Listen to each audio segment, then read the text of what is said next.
We were lying across the desert in the middle of the night, on a stacked train leaving the beloved Red Rock city of Albuquerque, New Mexico.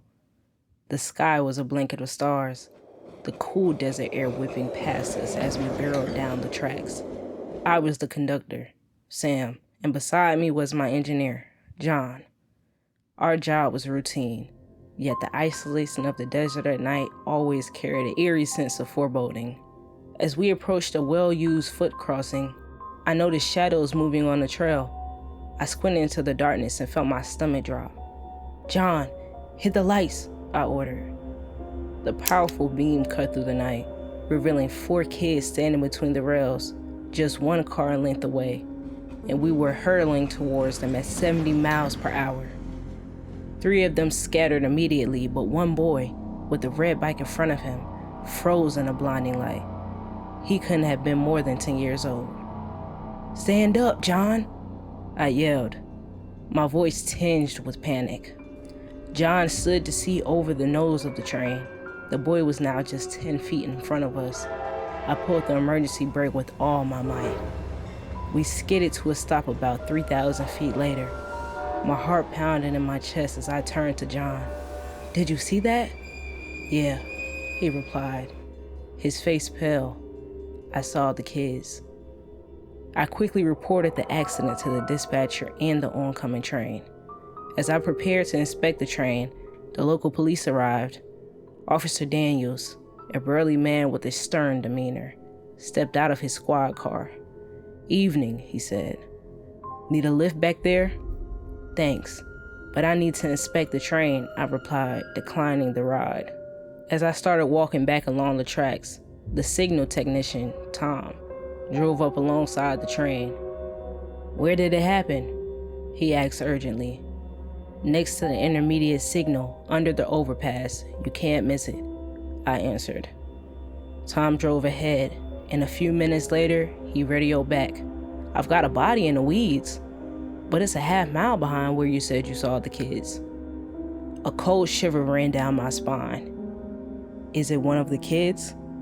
"No," Tom replied. "It's an adult. The body's cold. Looks like someone who was hit or fell off a train earlier." As I reached to the spot where we saw the kids, there was nothing. No sign of them or the red bike. The train was intact, still on the rails. The air brakes had reset.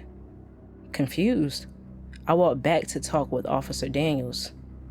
Tom pulled up alongside us. "The body's definitely from a previous incident," he confirmed. Officer Daniels looked at me with a strange expression. "You know," he began, "those kids you saw were killed back in the 80s, hit by a train. One of them had a red bike, just like you described." I felt a chill creep over me. "What are you saying?"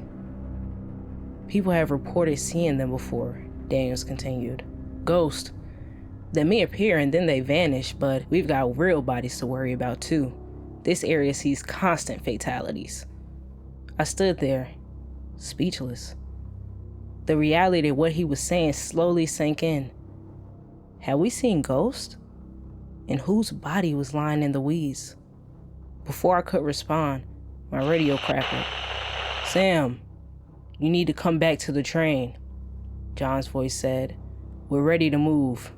I nodded to Daniels and Tom. They turned and began the long walk back to the locomotive, my mind racing. As I climbed back into the cab, I glanced at John. "You think it's true? About the ghost?" John stared straight ahead, his hands gripping the controls. "I don't know, Sam, but whatever we saw tonight, it wasn't normal." We continued our journey, the desert night even darker and more mysterious than before. The haunting images of the boy with the red bike stayed with me, a reminder of the strange, unexplainable events that sometimes occur on the lonely tracks of the desert.